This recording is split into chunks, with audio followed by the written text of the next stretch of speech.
They tried to steal my legacy, so I exposed their lies to the world. The family legacy belongs with someone who can actually protect it, my Uncle Gerald declared, slamming the leather-bound will down on the massive oak desk. Not with some idealistic boy who wants to turn our business into a charity. The document, my grandfather's last will and testament, leaving me control of the family's historic manufacturing company, felt like it was burning beneath his palm. This wasn't about business to him. It was about power, and I was about to lose it. I didn't shout. I didn't plead. I simply looked at the man who had spent my life pretending to be a mentor while secretly coveting everything that was mine. I felt something in me, some final thread of family loyalty, snap quietly. "I see," I said, my voice eerily calm as I watched him hand the will to his smirking son, my cousin Drake. 3 years later, our company's Centennial Gala was broadcast nationwide. And when Gerald stood up to accept an award for preserving our family legacy, I played a video that showed the world who he really was. Justice must be served and lies must be exposed. You won't believe how I brought down their entire empire. Before we continue, make sure to subscribe and let us know where you're watching from in the comments. My name is Asher. For 26 years, I was the grandson who loved the story behind the business. While my cousin Drake cared about profit margins, I cared about the people who'd worked for my grandfather for decades. While Uncle Gerald saw expansion, I saw tradition worth preserving. My grandfather, Walter, built Stoneworth Manufacturing from nothing. He started with a small tool and die shop and turned it into a regional powerhouse. When he passed, everyone expected control would go to Gerald, his eldest son. But the will revealed a different plan. Stoneworth needs heart, not just business sense. Walter had told me weeks before his death. "You understand what this company really means." The reading of the will took place in the company's boardroom, all dark wood and family portraits. Gerald sat at the head of the table, already acting like the CEO. Drake lounged beside him, looking bored. The lawyer's words changed everything. "To my grandson, Asher Stone, I leave controlling interest in Stoneworth Manufacturing and responsibility for upholding our family's legacy of quality and integrity." Gerald's face went pale. Drake sat up straight. I felt a mix of pride and terror. "This is a mistake," Gerald said, his voice dangerously quiet. "Asher is 26. He's never run a business. He wants to implement profit sharing and expand benefits. He'll bankrupt the company within a year." "Grandfather trusted me," I said. "Grandfather was sentimental in his old age," Gerald snapped. He stood, placing his hands on the table. "The family legacy belongs with someone who can actually protect it, not with some idealistic boy who wants to turn our business into a charity." He looked at the lawyer. "We'll contest this. Asher lacks the experience. We have the board's support." Drake finally spoke. "Cousin, be reasonable. Let the adults handle this. You can still have a role, maybe in community outreach." The betrayal was complete. They weren't just challenging the will. They were treating my grandfather's final wishes as a senile, old man's mistake. They thought Asher was just a naive idealist. But what they didn't know was that his grandfather had given him one final weapon, a secret that would destroy their entire scheme. A week after the challenge was filed, I was cleaning out my grandfather's office late at night. Gerald had already moved in, but I needed to retrieve some personal items. As I was removing a painting of the original Stoneworth factory, I noticed something taped to the back, a small key and a note in my grandfather's handwriting. "Asher, if you're reading this, they've shown their true colors. The safe behind the bookshelf contains the truth. The combination is your birthday." My heart pounding, I moved the bookshelf to reveal a wall safe. Inside, I found a file that made my blood run cold. There were documents showing Gerald had been embezzling from the company for years, creating shell companies and funneling money through fake invoices. But the most damning evidence was a signed statement from the family lawyer. "I, Charles Whitmore, confess under duress that Gerald Stone threatened to ruin my practice if I didn't help him contest Walter Stone's will. He promised me a significant payment once he gained control of Stoneworth Manufacturing. There were bank records, secret recordings Gerald had made of board members, and evidence he'd been planning this takeover for years. My grandfather hadn't been senile. He'd known exactly what he was doing by leaving me in charge. He'd known his own son was corrupt. The family legacy Gerald claimed to protect was being systematically looted by the very person demanding control. The betrayal wasn't just about greed. It was about covering up years of criminal activity. Asher now holds evidence that could send his own family to prison. But is he willing to use it? I didn't confront them. Instead, I became a ghost in my own family's company. I made digital copies of every document and stored them in multiple secure locations. I continued working my modest job as a project manager at a small design firm while my uncle's lawyers dragged out the will contest. Gerald, thinking he had won, started acting like the company was already his. He called me into what used to be my grandfather's office. "Asher, I'm willing to be generous," he said, not looking up from his desk.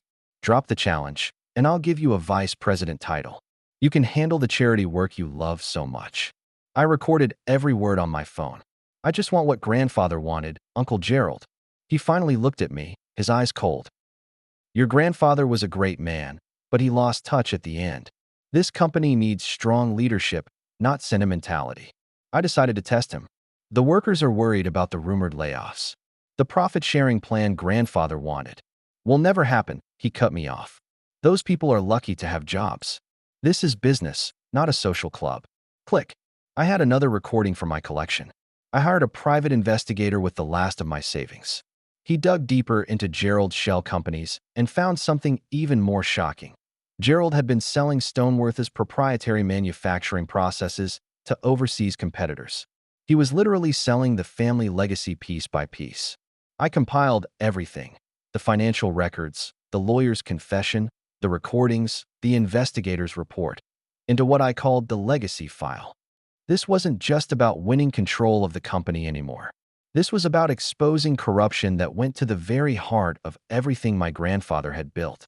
Asher has the evidence to destroy his uncle, but he's up against a powerful businessman with everything to lose. How can one man expose the truth without being crushed first? I knew I couldn't win in a straight legal battle.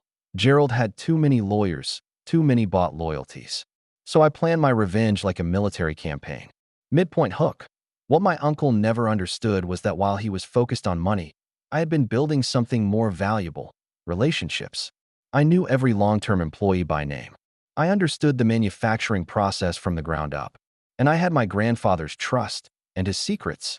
I reached out to Martha, the company's head accountant who'd worked with my grandfather for 40 years. "Martha," I said when we met secretly at a coffee shop, "I need your help." She listened as I showed her some of the evidence. Her face grew grim. "I suspected something was wrong," she said. "The numbers never added up. Your grandfather knew too, but he could never prove it."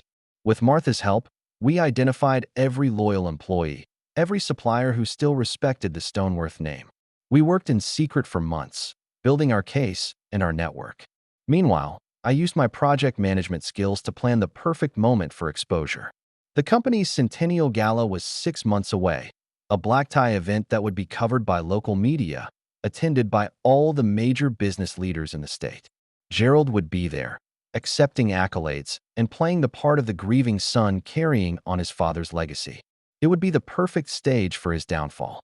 I continued playing the defeated nephew in public while working tirelessly in private. I learned everything about the business, not from balance sheets, but from the people who made the company run. The machine operators, the floor managers, the shipping clerks, they all shared stories with me, stories that painted a very different picture of Gerald Stone than the one he showed the world. While Gerald thinks he's winning the legal battle, Asher is winning the war for the company's soul. The stage is set for the most public corporate takedown imaginable. The legal battle dragged on, but Gerald grew overconfident. He started making changes at Stoneworth, laying off longtime employees and cutting benefits. Morale plummeted, but he didn't care. He was too busy positioning himself as the company's savior. The local business journal ran a profile of him, Gerald Stone, preserving a family legacy while moving into the future. The article quoted him extensively about the difficult decisions he had to make and how he was modernizing his father's old-fashioned business practices. He even had the nerve to call me. "Asher, I saw you're still working at that little design firm. I told you I'd make you a vice president. The offer still stands if you drop this foolish challenge." "I'm fine where I am, Uncle Gerald," I said, recording as always. "Suit yourself," he said. "But know this, I will win. The board is with me. The judge is with me. Everyone knows you're not ready for this responsibility." The week before the Centennial Gala, Gerald's lawyer made a final settlement offer. I would receive a one-time payment of $2 million in exchange for dropping all claims to the company. It's more than you deserve, Gerald told me when I went to his office to reject the offer. Take it and walk away, Asher. This is your last chance. I looked around what had been my grandfather's office. Gerald had replaced all the personal touches with cold, expensive art. The family photos were gone. The model of my grandfather's first machine shop was in a corner, gathering dust. No, I said quietly. I think I'll see this through. He laughed. Stubborn, just like your grandfather. It cost him in the end, too. That comment told me everything I needed to know. My grandfather hadn't just been betrayed. He'd been undermined for years. The final confrontation is days away. Gerald is confident he's already won. But Asher has one weapon his uncle never anticipated: the truth. The night of the Centennial Gala was everything Gerald wanted it to be. The hotel ballroom glittered with the city's elite. Local news cameras circled the room. Gerald held court, surrounded by sycophants and board members. I arrived alone, wearing the same suit I'd worn to my grandfather's funeral. Gerald spotted me and made a point of coming over, putting a hand on my shoulder for the cameras. Asher, so glad you could make it, he said loudly, then lowered his voice. I hope you're ready to be reasonable after tonight. The main event was the awards ceremony. Gerald was scheduled to receive the Business Legacy Award for exemplifying his father's values and ensuring Stoneworth Manufacturing's future. As he took the stage, beaming, I slipped a USB drive to the AV technician. Mr. Stone has a surprise video presentation, I whispered. Play it when he finishes his speech. Gerald gave a moving speech about his father's vision and the heavy responsibility of leadership. The audience applauded warmly. As the applause died down, the giant screens behind him lit up not with the planned company history montage, but with scanned documents showing his embezzlement schemes.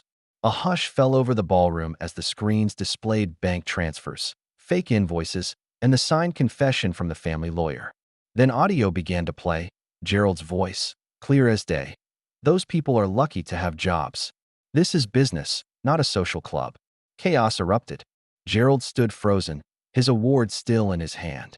News cameras swung toward the screens, then back to his horrified face. I walked up to the stage and took the second microphone. My grandfather left me this company because he knew what his son had become. Gerald Stone hasn't been preserving our family legacy. He's been selling it off piece by piece while pretending to protect it. I looked directly at the news cameras. But this isn't just about family drama. This is about the hundreds of people who've built their lives around Stoneworth Manufacturing. People my uncle was planning to fire. People whose pensions he was jeopardizing. Gerald found his voice.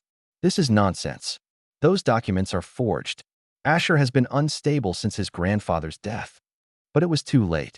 The evidence was too damning, the presentation too coordinated. The board members were already backing away from him, their faces masks of shock and betrayal. The final screen showed a simple message. The real Stoneworth legacy isn't a company, it's integrity. And that's something money can't buy. The public exposure was just the beginning. The legal and financial consequences are about to destroy everything Gerald built his life on. The fallout was immediate and brutal. The board fired Gerald that night. The SEC opened an investigation the next morning. By the end of the week, criminal charges were filed. Drace tried to salvage something, giving interviews about how he'd been manipulated by his father, but nobody bought it. He was too deeply involved in the schemes, and the evidence I provided to prosecutors made that clear. Stoneworth Manufacturing's stock plummeted, but then something remarkable happened. Our employees, the people I'd gotten to know over those secret months, rallied.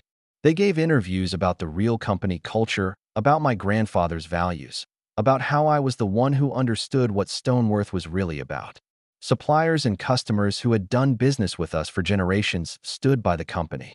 They remembered my grandfather, and they saw that I was cut from the same cloth. Within a month, with Gerald and Drake facing multiple felony charges, the will contest was dropped. I took control of a damaged but salvageable company. My first act as CEO was to implement my grandfather's profit-sharing plan. My second was to rehire every employee Gerald had fired. My third was to create the Walter Stone Integrity Fund, using the recovered embezzled money to provide scholarships for children of Stoneworth employees.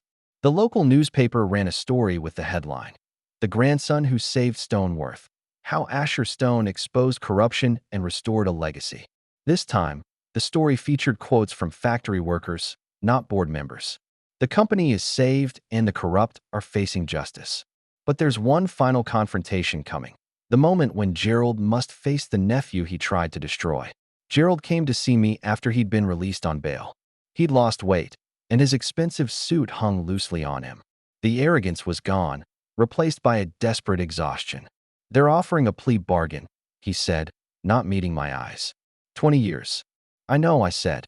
"The prosecutors consulted me." He flinched. "Asheram, I was wrong. About everything. I got greedy. I thought I deserved more than your grandfather was giving me." "It wasn't his to give," I said quietly. "It was mine. He wanted me to have it because he knew I would protect it, not exploit it." "I know that now," he whispered. "I'm not asking you to help me. I know I deserve what's coming. I need you to understand. I spent my whole life in my father's shadow. Everything I did, he did better. Every idea I had, he'd already thought of it.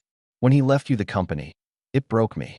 I looked at my uncle, this broken man who had let jealousy and greed destroy his life. "Grandfather didn't leave me the company because he loved me more. He left it to me because he trusted me to do what was right, not what was profitable.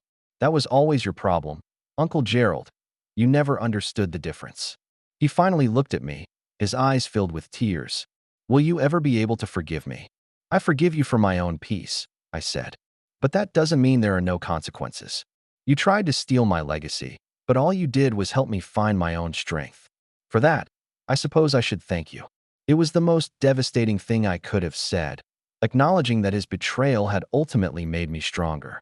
He nodded slowly, understanding that this was the end of our relationship. "Your grandfather would be proud of you, Asher." "I know," I said. "That's all that ever mattered. The revenge is complete, but the victory comes with the heavy weight of broken family bonds." How does Asher move forward and build something new from the ruins? Today, Stoneworth Manufacturing is thriving. We've expanded the profit-sharing program and become a model for ethical business practices. I still visit the factory floor every week, and I know most of our 800 employees by name. I'm married to Clara, a teacher I met while volunteering for the scholarship program we created. She never cared about the company or the money. She fell in love with the man who fought for what was right. We have a young son, Walter, who loves visiting the big factory where Daddy works. Last week, he sat on my lap in my office, the same office where my grandfather once worked, where Gerald tried to steal our legacy. "Daddy," he asked, pointing to my grandfather's portrait, "was great-grandpa really a hero?" I looked at my son, then at my grandfather's smiling face. "He was a man who believed doing the right thing was more important than being rich," I said. "And that's the only legacy that really matters." In that moment, surrounded by my family's history and future, I understood what my grandfather had known all along. The true legacy wasn't the company or the money. It was the values we passed down, the integrity we maintained, and the knowledge that some things are worth fighting for, no matter the cost.